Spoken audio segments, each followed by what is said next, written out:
할렐루야. 이제 우리 마음과 뜻과 정성을 다해서 거룩하신 하나님께 예배드리겠습니다. 다 같이 기도하겠습니다.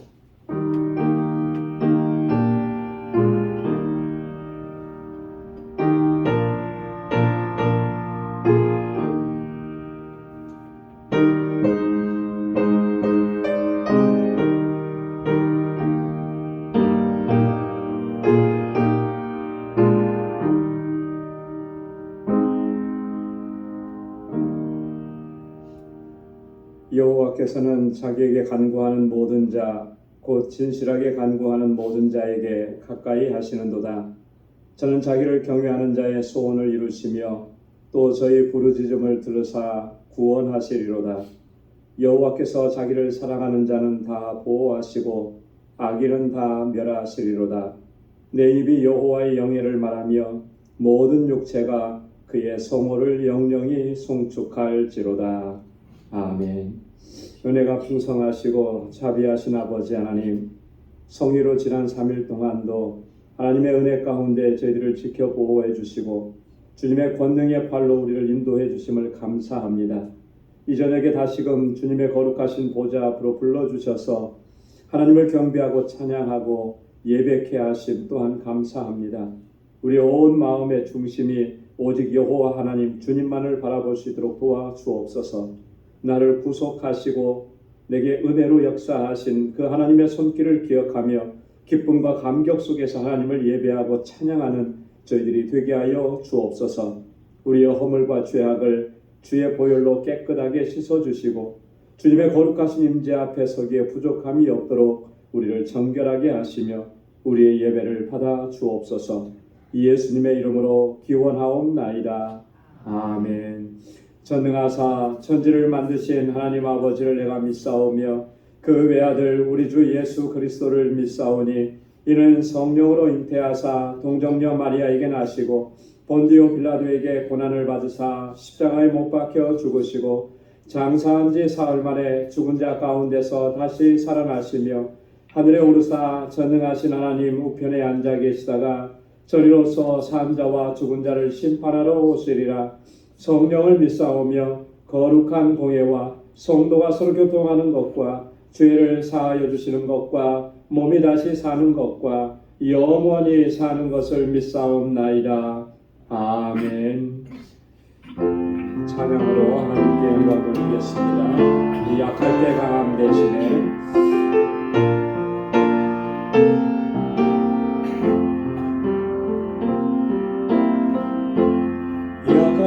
강함 대신에 나의 보배가 되신 주 나의 모든 것 주 안에 있는 보물을 나는 포기할 수 없네. 주 나의 모든 것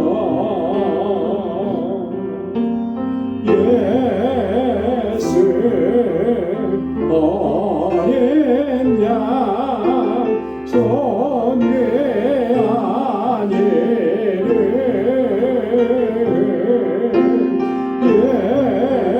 예수 어린 양 존귀하니를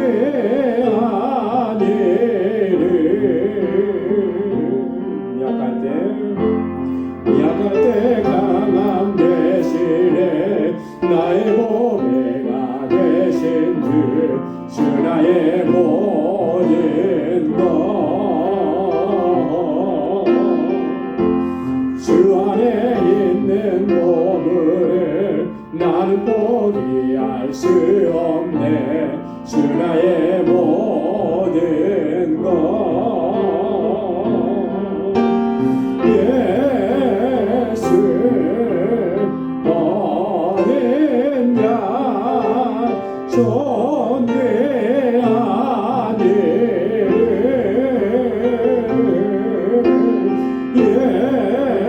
예수 어린 양 존귀하니를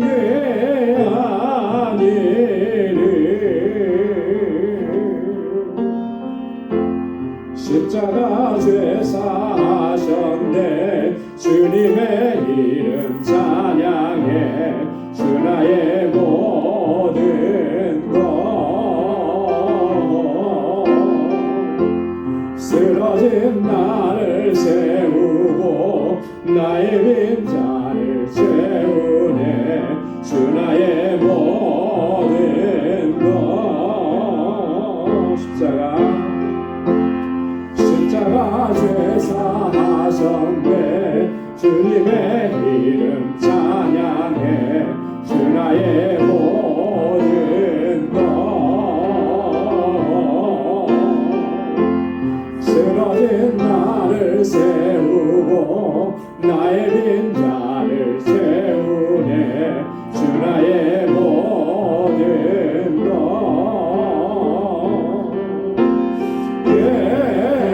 예수 어린 양 존귀한 이름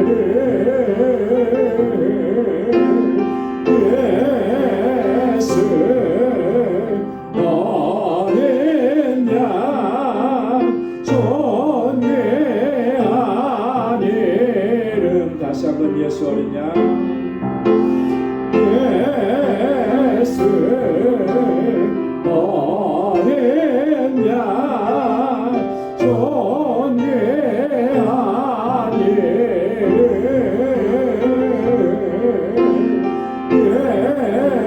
예수 어린 양 존귀한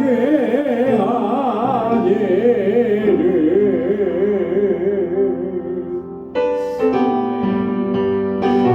힘차게 찬양하겠습니다. 슬픈 마음 있는 사람 슬픈 마음 있는 사람 예수 이름 믿으면 영원토록 변함없는 기쁜 마음 얻으리 예수의 이름은 세상의 소망이요 예수의 이름은 천국의 기쁨일세 거룩하신 주의 이름 너의 방패 삼아라 환난 시험 나갈 때에 주께 기도 드려라 예수의 이름은 세상의 소망이요 예수의 이름은 천국의 기쁨일세 존귀하신 주의 이름 우리 기쁨 내노라 주의 품에 안길 때에 기뻐 찬송 부르리 예수의 이름은 세상의 소망이요 예수의 이름은 천국의 기쁨일세 존귀하신 주의 이름 우리 기쁨 내노라 주의 품에 안길 때에 기뻐 찬송 부르리 예수의 이름은 세상의 소망이요 예수의 이름은 천국의 기쁨일세 우리 갈 길 나누에 보좌 앞에 나가 왕의 왕께 경배하며 열두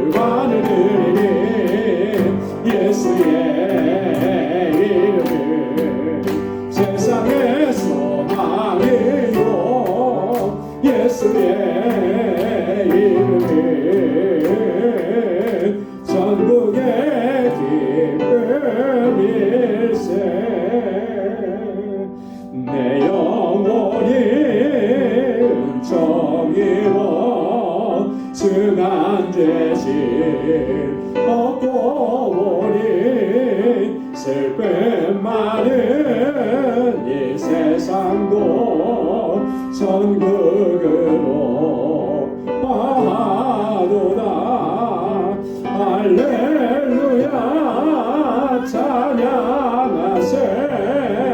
내 모든 죄 사함받고 주 예수와 동행하니 그 어디나 하늘나라.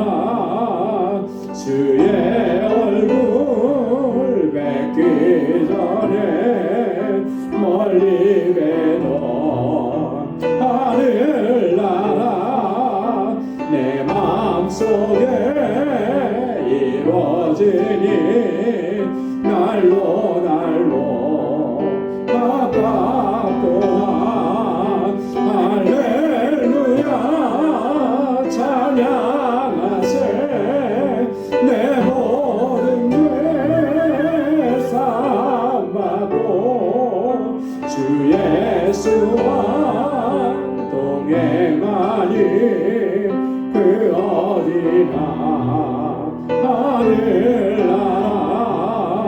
높은 산이 멋진 들이 조막이나 궁궐이나 내 주 예수 모신 곳이 그 어디나 하늘나라.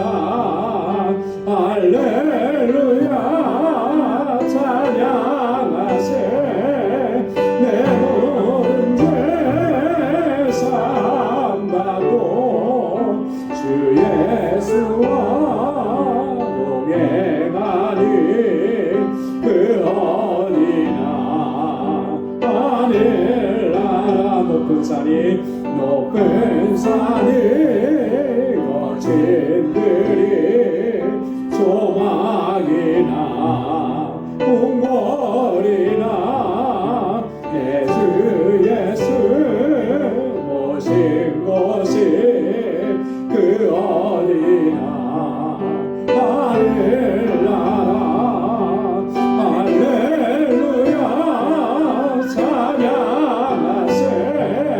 내 모든 죄 사함받고 주 예수와 동행하니 그 어디나 하늘나라. 아멘. 주님과 동행하면 그 어디나 천국이요 그 어디나 하나님의 나라인 줄로 믿습니다. 우리 이 시간 다 같이 통성으로 기도하겠습니다. 우리 교회를 위해서 우리 방주교회가 정말 하나님께서 뜻하신 그러한 모든 일들을 온전히 이루어가는 믿음의 공동체가 되도록 또 우리 세워주신 주의 일꾼들 또 이번에 피택되신 11분의 피택자들을 위해서 우리 주일학교와 유스그룹과 EM을 위해서 우리 교사들과 전도사님 위해서 함께 기도해 주시고 우리 멕시코 단기 선교 하나님의 은혜로 잘 준비하고 또 선교에 하나님의 귀한 열매가 맺혀지도록 위해서 함께 기도해 주시고 우리 알라메다 방주교회 위해서 기도해 주시고 우리 IT와 또 니카라가 멕시코에서 사역하시는 우리 모든 선교사님들을 위해서 함께 기도해 주시기 바랍니다. 우리 환우들을 위해서 기도하겠습니다. 또 연로하신 어른들을 위해서 기도합니다. 우리 경제적인 어려움을 겪는 우리 교우들을 위해서 함께 기도해 주시고 또 이 시간 개인적인 기도 제목 하나님 앞에 아니고 특별히 우리 총회를 위해서 우리 마음을 같이서 함께 이 시간 다 같이 통성으로 기도하겠습니다. 하나님 아버지 주님의 은혜와 사랑을 감사합니다. 아버지께서 오늘 이 저녁에 또 은혜 주시고자 주의 거룩하신 보좌 주님의 임재 앞으로 불러주시니 감사합니다. 날마다 주님의 임재 가운데 살아가기를 소망합니다. 하나님의 얼굴을 구하며 주님 안에 더 가까이 나아갈 수 있는 저희들 되게 하여 주옵소서. 여전히 우리는 연약하여서 자주 넘어지고 쓰러지고 아버지의 뜻대로 순종하지 못하는 아버지 하나님 연약함이 있습니다. 주님 불쌍히 여겨 주옵소서. 주님의 강하신 발로 붙들어 주옵소서. 성령의 권능으로 붙잡아 주옵소서. 주님의 능력 안에서 행할 수 있도록 인도하여 주옵소서. 또 하나님 아버지 우리가 교제단이 정말 하나님께서 기뻐하시는 믿음의 공동체를 upp으셔서 이 세대 가운데 정말 하나님의 뜻하신 일들을 온전히 이루어갈 수 있게 하시고 주님께로부터 받은 사랑으로 서로 사랑하고 아끼고 위로하고 경계하는 진정한 사랑의 공동체가 되게 하시고 이곳에서 천국을 경험하는 삶이 되도록 도와주옵소서. 하나님 세워주신 하나님의 귀한 종들에게 능력과 권능을 덧입혀 주옵소서. 아버지 하나님 정말 충성된 주의 종들이 되어 아버지 하나님 주님께서 맡겨주신 사명을 잘 감당하게 하시고 우리 사랑하는 성도들과 교회를 섬기기에 부족함이 없게 하여 주옵소서. 성령으로 충만하게 하시고 특별한 믿음을 허락하여 주옵소서. 이번에 아버지 피택되신 여러분의 하나님의 귀한 일꾼들에게 능력과 권능을 덧입혀 주시고 아버지 앞에 정말 충성스러운 종으로 세움을 입어 하나님 나라 위해서 아름답게 쓰임받는 종들이 되게 하여 주옵소서. 우리 여수력과 EM과 아버지 주일학교를 기억해 주시고 정말 아버지 하나님 이 세대 가운데 믿음의 아들과 딸들로 아름답게 성장하게 하시고 하나님 놀라운 부의 역사를 허락하여 주옵소서. 이를 위해서 수고하고 해서 우리 교사들과 전도사님 능력의 장중에 붙들어 주옵소서. 하나님 아버지 단기 선교를 준비합니다. 하나님 이 선교 아버지 준비하는 모든 과정 가운데 하나님께서 일일이 간섭하여 주시고 역사하여 주시고 주님 주장하여 주셔서 준비하는 데 어려움이 없게 하시고 준비하는 모든 순간순간이 하나님의 은혜가 되도록 역사하여 주시고 우리 모든 19명의 선교단원들 하나님 성령으로 충만하게 하여 주시옵소서. 우리 알라메라 왕국교회 아름답게 세워져서 그 지역의 영혼들을 구원하는 구원의 방주가 되게 하옵시고 아버지 하나님 우리 정덕수 선교단님 능력의 장중에 붙들어 주옵소서. 함께하는 동역자들 은혜 위에 은혜를 더하여 주옵소서. 니카라가의 임장수 선교사님 아버지 IT의 박창한 선교사님 아버지께서 강건하신 그 강건한 발로 붙들어 주셔서 귀한 사역의 아름다운 열매로 풍성함으로 도와주시옵소서. 우리 사랑하는 교우들 기억해 주시고 아버지 하나님 육신의 연약함으로 고통 중에 신음합니다. 주님의 손으로 만져 주시옵소서. 모든 염려와 근심 걱정 아버지 손에 의탁하며 주님께 맡겨드리는 귀한 신령들 되게 하시고 모든 믿음으로 승리케 하여 주옵소서. 이 시간 주님 앞에 가지고 나온 간절한 기도의 제목마다 하나님 선하신 응답을 허락하여 주옵소서. 특별히 우리 총회 위에 하나님 긍휼을 베풀어 주옵소서. 아버지 하나님 주님의 뜻대로 행할 수 있도록 도와주시고 주님 앞에 겸비하게 설 수 있도록 도와주시고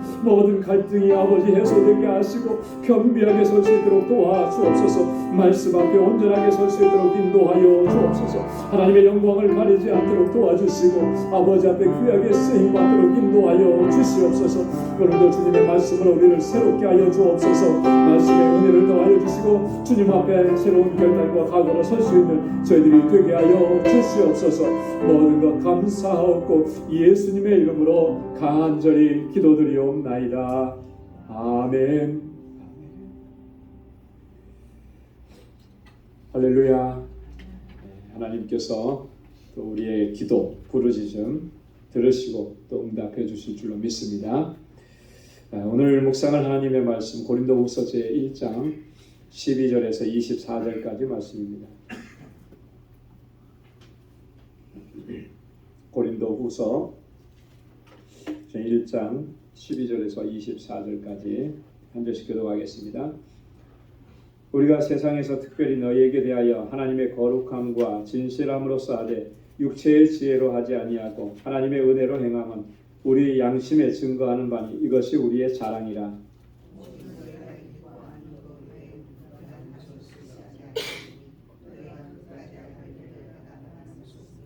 너희가 대강 우리를 아는 것 같이 우리 주 예수의 날에 너희가 우리의 자랑이 되고 우리가 너희의 자랑이 되는 것이라.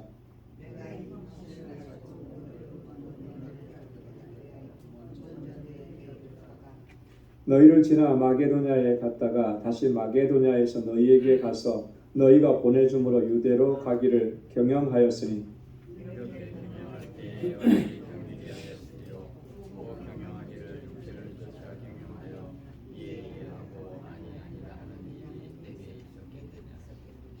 하나님은 미쁘시니라. 우리가 너희에게 한 말은 이해하고 아니라 함이 없노라.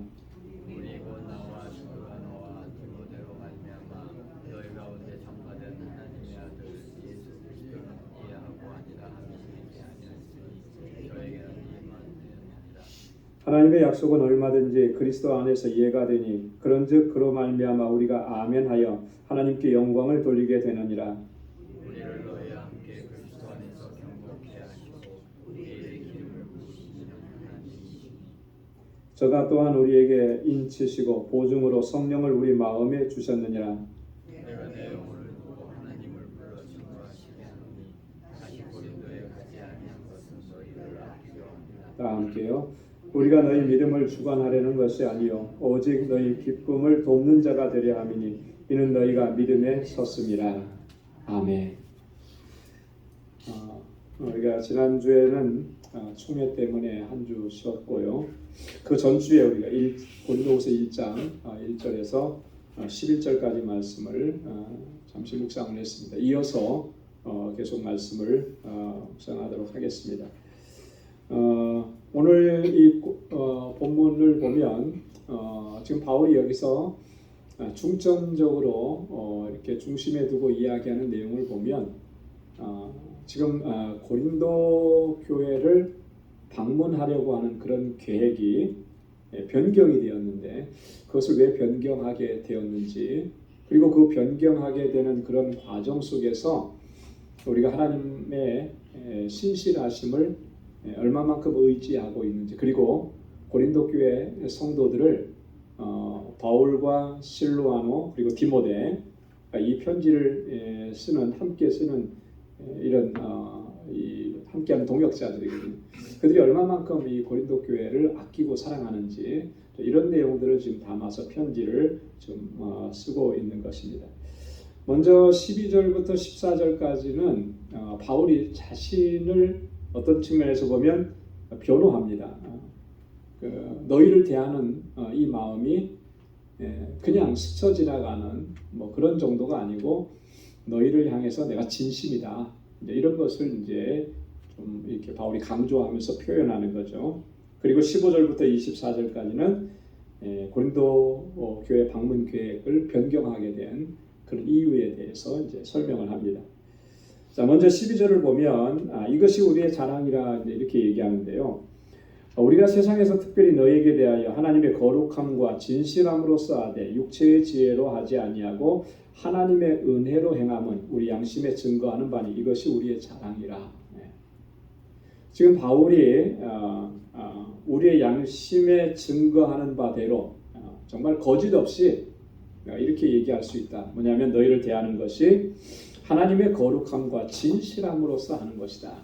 거룩함과 진실함으로 너희를 대하고 또 육체의 지혜로 하지 아니하고 하나님의 은혜로 행한다. 이거 우리가 정말 뭐라 그럴까요? 거짓 없는 진심이다. 이렇게 얘기를 하는 거예요. 여기서 말하는 거룩함과 진실함으로 행한다라고 하는 것은요. 전체적으로 보면 도덕적이고 윤리적인 성실함을 가지고 내가 너에게 나간다 이런 의미입니다. 그래서 거룩함이라고 하는 말은 사실 헬라어로 보면 우리가 일반적으로 하나님은 거룩하시고 우리 성도는 거룩하다라고 하는 말을 쓸 때 헬라어는 하기오스라는 말을 쓰거든요. 이제 그 단어를 쓰지를 않았습니다. 우리 기록해드린 대로 보면 히폴로테티라는 단어를 썼는데 이거는 도덕적인 그 진실함이에요, 성실함이에요. 도덕적인 윤리적으로 내가 성실하고 그래서 솔직하게 행한다, 단순하게 행한다, 두 마음을 품지 않았다 그런 의미입니다. 그리고 진실함이라고 하는 말도 같은 의미입니다. 투명해서 뭐가 섞이지 않았다라고 하는 그런 의미예요. 진실이라고 하는 것은 그 순전한 거잖아요. 깨끗한 거잖아요. 불순물이 섞이지 않는 것을 의미하는 거예요. 바울이 지금 너희를 대하는 이런 태도, 자세, 너희에게 하는 이 모든 말들은 뒤에 뭐가 이렇게 다른 어떤 그 생각이나 뭐 다른 계획이나 뭐 이런 것들이 있는 게 아니라 숨겨진 뭐가 있는 게 아니라는 거죠. 온전히 다 진실하게 깨끗하게 투명하게 우리의 속을 다 보여서 그렇게 너희에게 말하는 것이다. 바울이 그렇게 얘기하는 겁니다. 그리고 육체의 지혜로 하지 않고 하나님의 은혜로 행한다. 이렇게 얘기합니다. 여러분 여기서 말하는 육체의 지혜라고 하는 것은 바울이 고린도전서 3장 19절에서 세상 지혜라고 표현을 한 게 있거든요. 같은 의미예요. 육체의 지혜라고 하는 것은 세상적인 지혜라는 거예요. 예. 그래서 세상적인 방식으로, 세상적인 논리로 그렇게 접근해서 말하고 또 너희를 권면하고 이런 편지를 쓰는 거 아니다. 오직 하나님의 은혜로 행한다라고. 하나님께서 주신 은혜 안에서 행하는. 여러분, 하나님께서 주신 은혜 안에서 행한다라고 하는 말의 그 핵심적인 요소는 뭐냐면 이런 거예요. 저들을 긍휼히 여기고 불쌍히 여기고. 물론 고린도 교회 성도들이 참 문제가 많고 심각해서 바울의 입장에서는 좀 화를 낼 만도 하고요, 단호하게 막 지적할 만도 하고 또 징계를 할 만도 합니다. 그런데 그런 것들을 다 제쳐놓고 하나님의 은혜로 너희를 권면하고 하나님의 은혜 안에서 너희에게 이런 말을 한다라고 하는 거예요. 그거는 긍휼히 여기고 불쌍히 여기는 마음이 그 안에 있다라고 하는 것을 얘기하는 거예요. 여러분, 우리가 참 어떤 잘못한 것에 대해서 그것을 잘 다룰 수 있게 하기 위해서 법이라는 것이 존재합니다. 그래서 우리 교단 안에도 헌법이라는 게 있어요. 그죠? 헌법이라는 게 있고, 헌법 안에도 보면 제일 먼저 뭐가 나오냐면 이제 권고와 징계라는 것이 나와요. 권고와 징계는 어떨 때 행하는 겁니까? 뭔가 성도로서의 잘못한 것이 있고 범죄 사실이 있을 때 그것을 다스리는 거예요. 책벌하는 거예요. 잘못한 거는 벌을 주고 또 그래서 다시 돌아서게 하는 거. 근데요, 요즘에는 이렇게 보면 교회 안에서 이 권고와 징계가 이렇게 좀 뭐랄까요, 그 원래 목적하고 의도했던 거하고는 상관없이 그것을 벗어나서 행해지는 경우들이 종종 있더라고요. 그래서 그러다 보니까 그럼 권고하고 징계하게 되면 사실 어떤 결과를 기대하는 것이냐면 그것을 통해서 하나님의 사람들을 바로 세워가는 그런 결과를 기대하는 거거든요. 근데 기대했던 것들이 잘 나타나지 않고 오히려 더 문제가 더 커지는, 그래서 심각한 문제까지 가게 되는 이런 일들이 종종 일어납니다. 그러니까 왜 그럴까? 여러분, 권고와 징계라고 하는 것도요, 그 안에 바탕이 뭐가 있어야 되느냐면 긍휼과 불쌍히 여김과 사랑과 자비가 있어야 되는 거예요. 그래야만 그 권고와 징계가 효과가 있게 되는 것이죠. 긍휼히 여기는 마음이 없고 불쌍히 여기는 마음이 없으면 그러면 정말 그 서로에게 상처가 되고 아픔이 되고 어떤 심각한 문제가 발생하게 됩니다. 우리가 공동체 안에서, 우리 가정 안에서는 그렇잖아요. 여러분, 가정 안에서 자녀들이 잘못하거나 그러면 어떻게 합니까? 정말 단호하게 법으로 처리해서 너는 잘못했으니까 집 밖에 나가서 열흘 동안 들어오지 마, 뭐 이렇게 하나요? 아니죠. 야단할 때는 야단치고 그 다음에는 어떻게 해요? 다 이렇게 품어주잖아요. 그죠? 다독거려주고. 가정 안에서는 그게 되는데 교회 공동체 안에서는 그게 안 된다는 것은 뭔가 대단한 모순이 있는 거죠. 그러다 보니까 자꾸 이제 갈등이 더 커져가는 거예요. 여러분, 바울이 지금 여기에서 얘기하는 하나님의 은혜로 행한다라고 하는 말은 바로 그런 의미예요. 잘못한 것은 단호하게 얘기하지만 그러나 그 바탕은, 근본은 뭐냐면 긍휼히 여기는 거라는 거죠. 불쌍히 여기는 거. 그게 하나님의 은혜로 행한다라고 하는 그런 의미인 것입니다. 그래서 바울이 이것이 우리의 자랑이라 그랬어요. 자랑. 다른 게 자랑이 아니라 이렇게 행하는 것이 우리의 자랑이고, 이렇게 행했기 때문에 좀 뭐라 그럴까요? 좀 자랑스럽고 뿌듯하다, 그런 것을 의미하는 거예요. 자, 그러면서 13절 14절에 너희가 정말 끝까지 알기를 내가 바란다, 이런 표현을 합니다. 13절 14절 보면 오직 너희가 읽고 아는 것 외에 우리가 다른 것을 쓰지 아니하노니 너희가 끝까지 알기를 내가 바라는 것은, 너희가 정말 마지막까지 알아야 되는 것이 있다. 그게 뭐냐? 너희가 대강 우리를 아는 것 같이, 여기 대강 우리를 아는 것 같이라고 하는 것은요, 뭐 대충 안다 그러는 의미가 아니고 너희의 일부분만이 우리를 인정하는 것처럼. 고린도 교회 성도들이 다 많은데 그 중에 일부분만 지금 바울이 진실하게, 바울과 실로아노 또 디모데가 진실하게 우리를 사랑하고 있구나, 그렇게 알고 인정하는 사람이 부분적이다라고 하는 그런 의미입니다. 자, 우리 주 예수의 날에 너희가 우리의 자랑이 되고 우리가 너희의 자랑이 되는 것, 이거 너희가 끝까지 알기를 원한다. 우리는 너희의 자랑이 되고 너희는 우리의 자랑이 되고, 이게 무슨 말이겠습니까? 예수 그리스도의 날에, 여러분 예수 그리스도의 날은 어떤 날이죠? 예수님께서 재림하셔서 세상을 심판하시는 날이에요. 마지막 날에 다 그 주님 앞에 서게 될 터인데, 그 앞에 서서 최후의 심판을 받는데 믿음으로 살아왔으니까 당연히 주어지는 것은 하나님의 나라이겠죠. 그죠? 자, 그런데 우리가 하나님의 나라를 상속받는데 그 상속받게 된 원인이 상대방에게 있다는 거예요. 그걸 얘기하는 거예요. 너희로 말미암아 우리가 하나님 앞에서 기쁨이 되고 너희는 그래서 우리의 자랑이 되고, 내가 지금 이 자리에 서 있는 것이 당신들 때문입니다 라고 하는 그런 의미죠.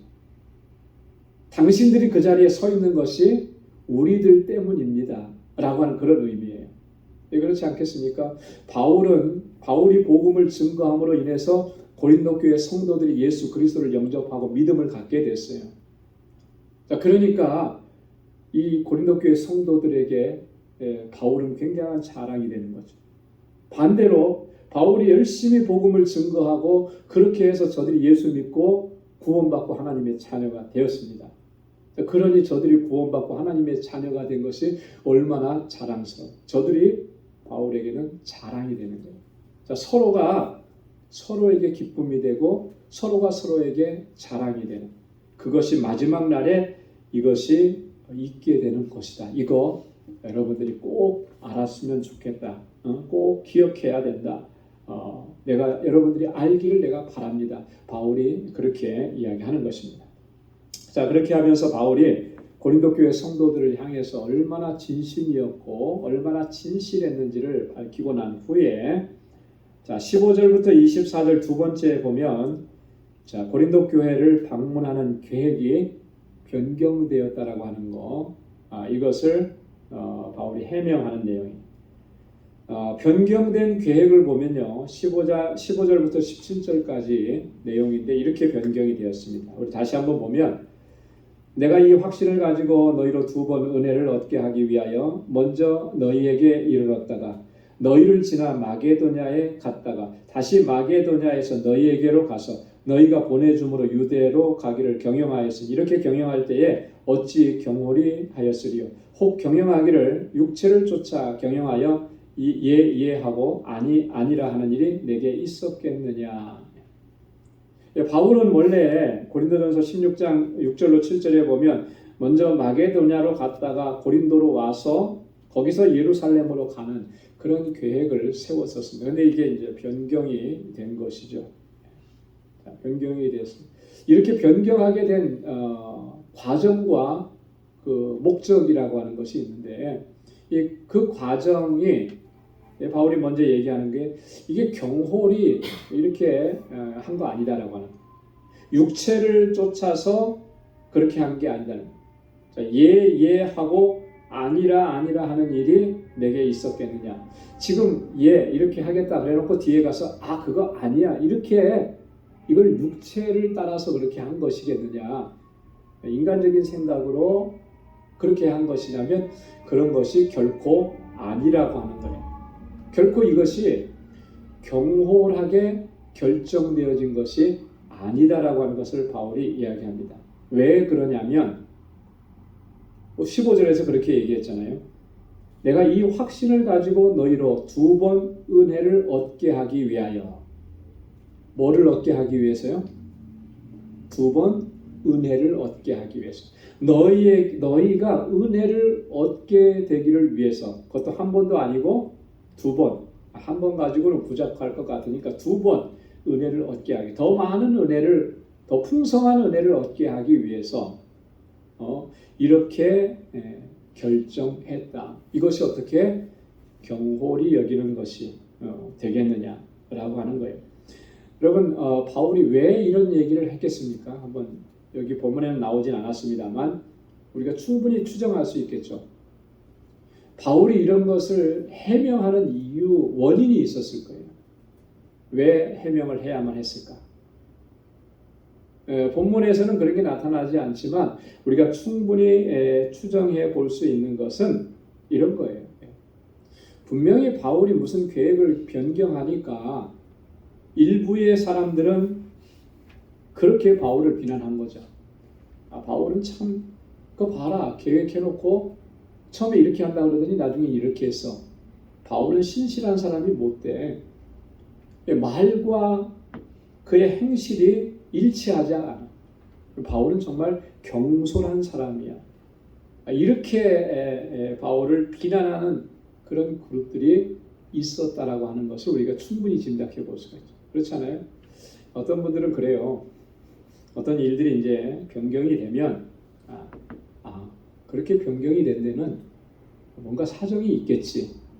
이렇게 생각하는 사람이 있습니다. 그죠? 이렇게 생각하는 사람이 있는가 하면 또한 어떤 사람들은 또 어떻게 얘기하냐면 아니 그래도 그렇지 어떻게 그것을 변경할 수가 있어. 한번 계획한 거는 끝까지 가야지. 그거 변경하고 그러는 거 보니까 이거 아닌 것 같아. 이렇게 받아들이는 사람도 있어요. 물론 뭐 다 누가 잘했다 잘못했다 뭐 이렇게 얘기하기는 어렵지만 근데 그것이 비판과 비난의 요인이 되면 안 된다는 그죠? 비판하거나 비난하거나 그렇게 돼서는 안 돼요. 오늘 근데 고린도 교회 성도들 가운데는 그걸로 인해서 바울을 비난하는 사람, 바울의 반대파에 속했던 사람들이 그랬겠죠. 빌미가 된 거예요. 뭐 하나 잡은 거예요. 그래서 그거 가지고 뭐 공격을 해대는 거죠. 바울이 봐라. 그래도 바울을 너희가 추종하고 따르겠냐? 뭐 이렇게 얘기를 하는 거죠. 공동체 안에서 우리가 사실 이런 모습들은 정말 지양해야 되는 거예요. 그리고 정말 우리 안에 정말 은혜가 있다면 그렇게 받아들이는 것이 더 은혜가 됩니다. 그렇게 바뀌었을 때는 뭔가 좀 사정이 있었겠지. 여러분 분명히 뭔가 사정이 다 있어요. 그죠? 그렇게 될 수밖에 없는 피치 못할 사정. 그리고 그렇게 될 수밖에 없는데 그것을 미리 알리지 못하는 그런 상황들이 있었을 거예요. 그런 것들을 우리가 미리 생각을 하고 좀 여유를 갖고 은혜롭게 받아들이는 그런 자세가 사실은 정말 필요한 거예요. 그렇지 않으면 정말 다툼이 되고 싸움이 되고 그래요. 그래서 바울이 그런 강조를 하는 겁니다. 이런 변경이 정말 이게 어떤 개인적인 생각이나 어떤 육체적인 그런 생각을 쫓아서 한 것이 아니다. 전적으로 이렇게 변경을 하게 된 것은 전적으로 고린도 교회 성도들을 위해서 그렇게 한 것이다라고 하는 것을 강조하는 거예요. 그래서 너희로 두 번 은혜를 얻게 하기 위하여 이런 표현을 쓴 겁니다. 자, 고린도전서 16장 7절에 보면 바울이 이렇게 얘기한 적이 있습니다. 이제는 지나는 길에 너희 보기를 원치 아니하노니 이는 주께서 만일 허락하시면 얼마 동안 너희와 함께 유하기를 바람이라. 이게 바울의 본뜻이에요. 이제는 지나는 길에 너희를 보기를 원치 않는다. 이게 무슨 말입니까? 그냥 잠시 들렀다 가는 거, 그렇게 해서 얼굴이나 보고 인사나 한번 하고 안부나 묻고 그리고 가는 거, 그렇게 하기를 원치 않는다. 왜요? 이 고린도 교회에 대한 바울의 애착이, 사랑이 있으니까. 그래서 얼마 동안 너희와 함께 유하기를 원한다. 이런 목적들 때문에 계획이 변경되었다라고 하는 거죠. 자, 그 다음에 우리 계속해서 보면 18절에 바울의 이런 변경된 계획 안에는 하나님의 그 성실하심, 하나님의 신실하심, 그런 하나님의 역사하심이 그 안에 담겨져 있음을 바울이 이야기합니다. 그러면서 18절에 하나님은 미쁘시다 그랬어요. 그래서 우리가 너희에게 한 말은 예하고 아니라 함이 없노라. 하나님은 미쁘시다. 여러분, 미쁘시다라고 하는 말은 신실하시다라고 하는 그런 의미죠. 거짓이 없으시다. 그래서 믿을 수 있다라고 하는 그런 의미입니다. 바울이 지금 갑자기 하나님은 미쁘시다, 하나님의 신실하심을 이야기하는 거예요. 왜 이렇게 얘기를 하는가 하면 이 하나님의 신실하심을 근거로 해서 지금 자신이 고린도 교회 성도들에게 대하는 이 모든 것들은 정말 신실하게 행하고 있다라고 하는 것을 강조하고 입증하려고 하는 거예요. 신실하신 하나님은 예라고 했다가 아니라고 하시는 적이 없는 것처럼 하나님의 종인 자신도 그렇다라고 하는 것을 강조하는 것이죠. 여러분, 하나님은 어떠신 분입니까? 신실하신 분이시잖아요. 한번 약속하신 거 바꾸시는 법이 없고 변개치 않으시는 법. 우리가 반드시 우리가 하나님 앞에 정말 온전한 모습으로 서지 못한다 할지라도 하나님은 우리에게 맺어주신 그 약속, 언약하신 것들을 신실하게 성취하시고 이루어 가시는 거예요. 그렇게 성취하시고 이루어 가실 때 우리로 하여금 그 하나님의 언약을 누리고 수여받기에 합당하도록 우리를 바꾸어 가시는 거죠. 만들어 가시는 거예요. 그게 하나님의 신실하심입니다. 만약 우리를 그대로 두었다면 하나님과 우리와의 언약 관계는 파기될 수밖에 없어요. 그렇지 않습니까? 하나님은 우리에 대해서 신실하시지만 우리는 하나님께 대해서 신실하지 못하거든요. 자, 그 상태로 그대로 두면 그 언약은 깨진 거예요. 깨진 거. 양쪽이 다 신실해야만 그 언약이 성취가 되고 이루어지는 거 아니겠습니까? 근데 우리는 그렇지 못했거든요. 그렇지 못한 우리들을 우리의 일생을 두고 하나님은 우리를 만들어 가시는 거죠. 하나님의 신실한 백성으로. 그 속에는 하나님께서 언약하시고 약속하신 것을 받아서 누리기에 부족함이 없는 존재로 우리를 만들어 가시는 거예요. 이게 은혜인 것입니다. 여러분, 저와 여러분들 다 과정 중에 있는 거예요. 그죠? 다 이 땅에서 온전한 사람 아무도 없습니다. 다 과정 중에 있어요. 빚어지고 만들어지는 과정 중에. 어떤 사람은 좀 더 잘 만들어졌겠죠. 완성도가 한 90%. 어떤 사람은 이제 막 만들어지기 시작해서 완성도가 20%, 30%밖에 안 될 수 있어요. 그러나 그리스도 안에 있고 믿음 안에 있고 주님의 사랑 안에 있으면 그것은 사실 문제가 안 되는 거예요. 그건 문제가 안 돼요.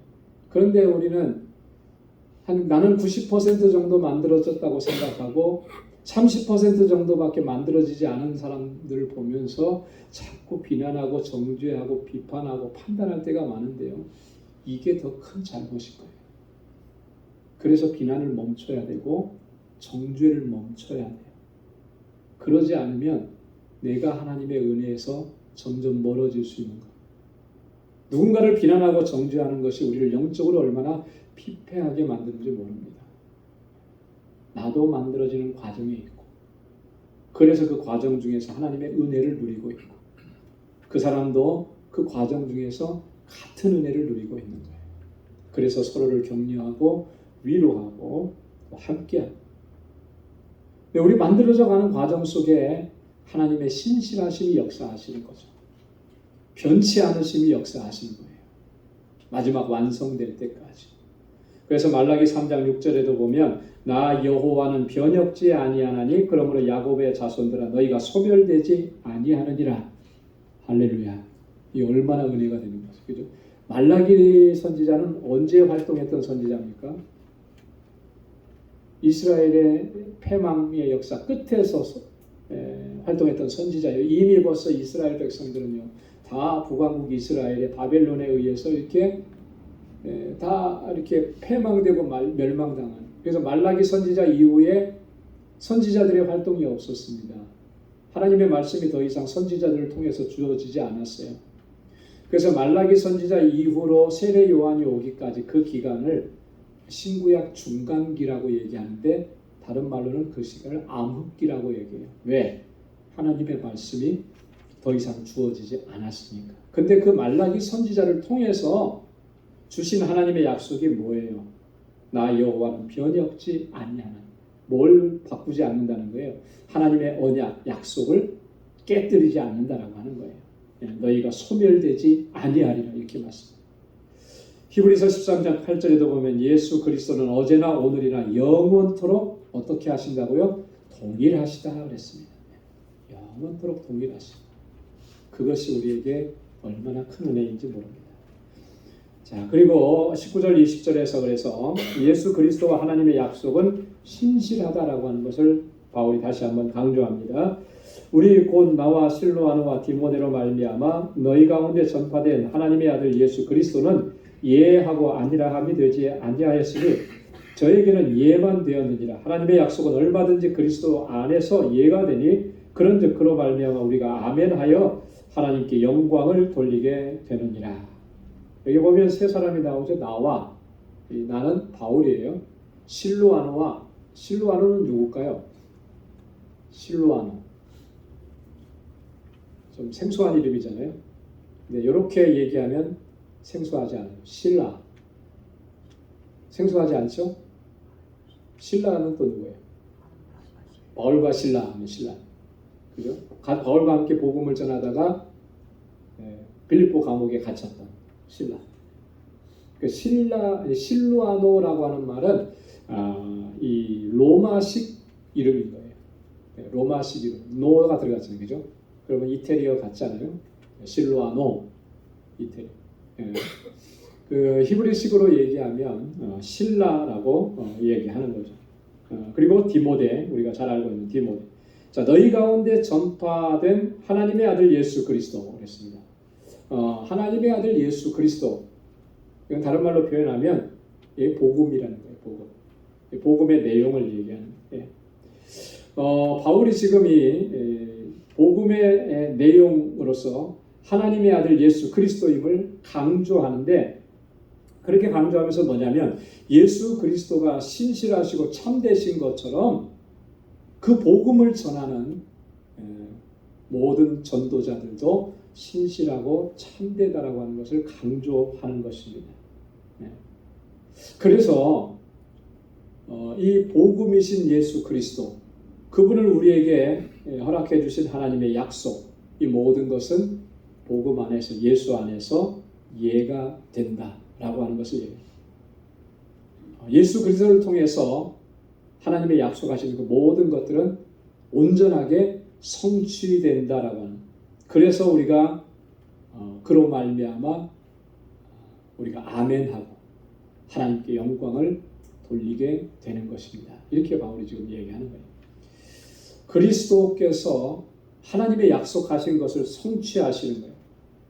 그리스도 안에서 하나님의 약속이 성취된 사실을 우리가 믿고 인정하고 그 안에서 우리가 구원받았음을 감사하고 아멘하고 그렇게 하나님께 영광을 돌리는 것. 이게 복음의 역사라고 하는, 그 복음이 지금 고린도 교회 성도들 여러분들에게 주어졌고, 그 복음으로 말미암아 여러분들이 하나님의 자녀가 되었고, 이 모든 것을 이루신 하나님의 역사와 섭리는 하나님의 신실하심 가운데서 이루어진 것이다라고 하는 것, 바울이 이야기합니다. 그 신실하신 하나님의 약속의 말씀을 증거하고 선포하는 바울과 실로아노와 또 디모데, 모두가 하나님 앞에 신실한 주의 종들임을 강조하는 것입니다. 자, 21절과 22절에서 그래서 하나님께서는, 이렇게 신실하신 하나님께서 우리 가운데 어떤 일들을 행하셨는지를 좀 더 구체적으로 얘기합니다. 우리를 너희와 함께 그리스도 안에서 견고케 하시고, 자, 첫 번째로는 우리를 어떻게 하셨다는 거예요? 그리스도 안에서 견고하게 하셨다라고 하는. 그리스도 안에서 견고하게 하셨다라고 하는 말은 그리스도로 말미암아 얻게 된 이 구원의 은혜에 대한 그런 확신과 믿음이 흔들리지 않게 하셨다라고 하는 그런 말. 그러니까 우리를 견고하게 하시는 것도 하나님의 은혜고 하나님의 역사인 거예요. 그래서 믿음 안에서 견고해져서 흔들리지 않도록 하나님께서 우리에게 그렇게 역사하신다는 거예요. 두 번째로 보면 우리에게 기름을 부으신 이는 하나님이시니 그랬어요. 우리에게 뭘 부으셨다고요? 기름을 부으셨다라고 했죠. 그죠? 여러분, 기름을 붓는다라고 하는 것은 어떤 의미가 있죠? 구약 성경에 보면은 기름 붓는 얘기가 많이 나와요. 어떤 사람들에게 기름을 부었습니까? 좀 특별한 사람들에게 기름을 부었어요. 그죠?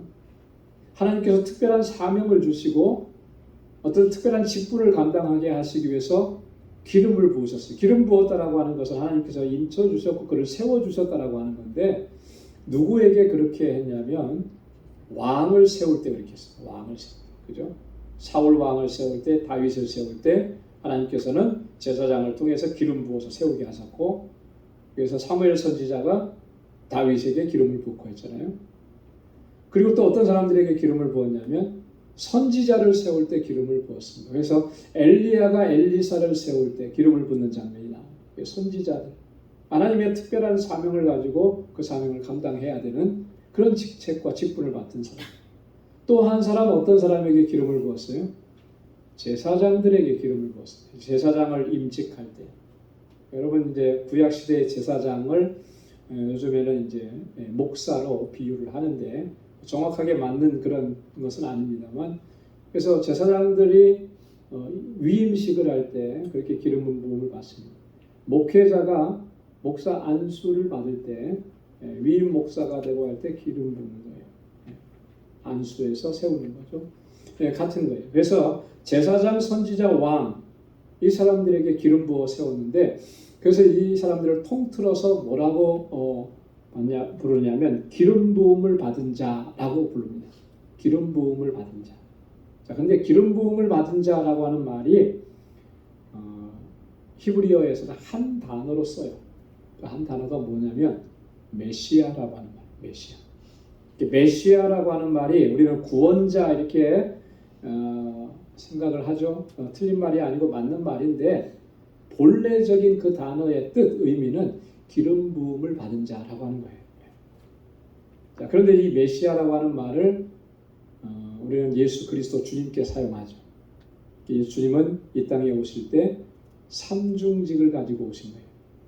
왕이고 제사장이고 선지자라고 하는 이 삼중직을 가지고 오셔서 우리를 구원하시는 하나님의 구원의 계획을 성취하시고 이루신 거죠.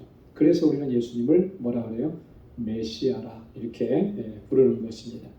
우리에게 기름을 부어주셨다라고 하는 것은 이런 특별한 소명을 허락해 주셔서 기름을 부어주셨다라고 하는 그런 의미는 아니고요. 우리 성도 한 사람 한 사람을 하나님께서 거룩하게 구별하셨다라고 하는 그런 의미입니다. 자, 그래서 세 번째로는 뭐라 그랬습니까? 저가 또한 우리에게 어떻게 하셨다고요? 인치셨다 그랬잖아요. 여러분, 인치셨다라고 하는 말은 도장을 찍었다라고 하는 그런 의미잖아요. 확정했다라고 하는 거예요. 뭘로 인치셨겠습니까? 하나님의 소유로, 하나님의 자녀로, 하나님의 백성으로 너는 나의 것이다라고 하나님께서 인쳐주시는 거예요. 도장을 꽉 찍어주는 거예요. 옛날에 노예가 있었을 그 시대에 이 노예가 이 사람의 소유다라고 하는 그런 인식을 찍어놓게 되죠. 노예 몸에다, 그죠? 새겨놓는 거예요. 그러면 누가 봐도 이 사람은 이 주인의 소유인 거예요. 우리가 하나님 앞에 노예는 아니지만 하나님의 백성, 하나님의 자녀라고 하는 것을 하나님께서는 영적으로 우리에게 딱 인쳐주신 거예요. 그래서 어느 누구도 사단의 권세와 세력도 범하지 못하고 해하지 못하도록 하나님께서 천군과 천사로 하나님의 자녀들을 보호하시고 지켜주시는 거죠. 우리가 그런 존재들이라고 하는 거예요. 인치심이라고 하는 거예요. 하나님의 소유인 것. 보증으로 무엇을 주셨다 그랬습니까? 성령을 주셨다. 하나님의 사람들에게는 우리를 인치셨다라고 하는 보증이 되는 게 있는데 그게 뭐냐면 성령을 주신 거예요. 성령. 그래서 우리 하나님의 인치심을 받은 하나님의 백성들 심령 속에는 성령이 내주에 계시는 거죠. 성령이 내주. 그것이 우리가 하나님의 소유라고 하는 것을 증명하는 거예요. 성령이 우리 안에 거하시면 성령께서 주시는 능력과 지혜와 권능으로 행하게 되는 것이고요. 성령이 주시는 기쁨으로 충만해지게 되는 것입니다. 이게 바로 하나님의 사람들인 거예요. 우리 가운데서 이런 일들을 하나님께서 이루신 겁니다. 보십시오. 그리스도 안에서 우리를 견고하게 하시고 우리에게 기름 부어 주셔서 우리를 거룩하게 구별해 주셨고 우리를 하나님의 소유로 인쳐 주셨고 그리고 보증으로 성령을 우리에게 주셔서 우리가 성령 안에서 행하게 하시고 이게 하나님께서 우리 가운데 행하신 일인 줄로 믿습니다. 자, 마지막으로 23절, 24절에 바울이 지금까지 한 이 모든 것들이 정말 진실하다라고 하는 것 하나님께서 증거하신다라고 아직 다시 한번 강조합니다. 내가 내 영혼을 두고 하나님을 불러 증거하시게 하노니 다시 고린도에 가지 아니한 것은 너희를 아끼려 함이라. 내 영혼을 두고 직역하면은 내 생명을 걸고 이렇게 표현하는 거예요. 자신이 지금까지 한 모든 말들이 또 모든 행동들이 진실하다라고 하는 것을 강조하는 표현인 거죠. 거기에 더해서 하나님을 불러 증거하시게 한다. 하나님께서 내 증인이 되신다. 그런 의미입니다. 그래서 바울이 보면요. 바울 서신서에 종종 이런 표현들이 많이 나와요. 바울이 정말 그 자신의 진실함과 이것들을 강조하기 위해서 하나님께서 나의 증인이 되신다. 이런 표현이 바울 서신서에 종종 나옵니다. 거기에 두 가지만 좀 뽑아보면 빌립보서 1장 8절에도 그거예요. 내가 예수 그리스도의 심장으로 너희 무리를 어떻게 사모하는지 하나님이 내 증인이시니라. 하나님이 내 증인이시라. 데살로니가전서 2장 5절에 보면 너희도 알거니와 우리가 아무 때에도 아첨의 말이냐 탐심의 탈을 쓰지 아니한 것을 하나님이 증거하시느니라. 여러분 하나님이 증인이 되신다. 하나님이 내 증인이시고 하나님께서 나를 증거해 주신다. 이렇게 바울이 이야기하는 모습을 보면 그가 정말 하나님과 어떤 관계 안에 있는지를 충분히 짐작해 볼 수가 있죠. 그죠? 여러분 하나님과의 관계가 설렁설렁하고 대충대충인데 이런 표현을 쓸 수가 있겠습니까? 그건 하나님과의 관계가 설렁설렁한데 이런 표현을 쓰면 그거는 하나님을 모독하는 거죠. 그죠? 그렇지 않은 것을 그렇다고 거짓하는 거죠. 하나님께서는 증인이 되어 주실 전혀 마음이 없는데 우리가 스스로 그렇게 얘기하는 거예요. 이게 얼마나 어처구니 없는 일이겠어요.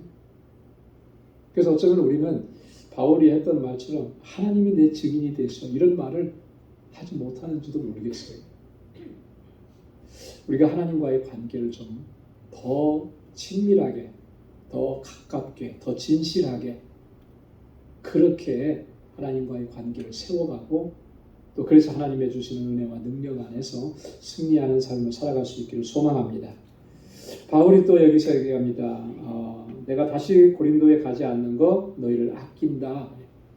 왜 아끼겠습니까? 만약 지금 고린도에 가게 된다면 아마도 바울이 그들에게 나아갈 때 좋은 마음으로 부드러운 마음으로 나가기가 쉽지 않다라고 하는 그런 의미예요. 그래서 고린도전서 4장 21절에 보면 바울이 이렇게 말한 적이 있습니다. 너희가 무엇을 원하느냐? 내가 매를 가지고 너희에게 나아가랴 사랑과 온유한 마음으로 나아가.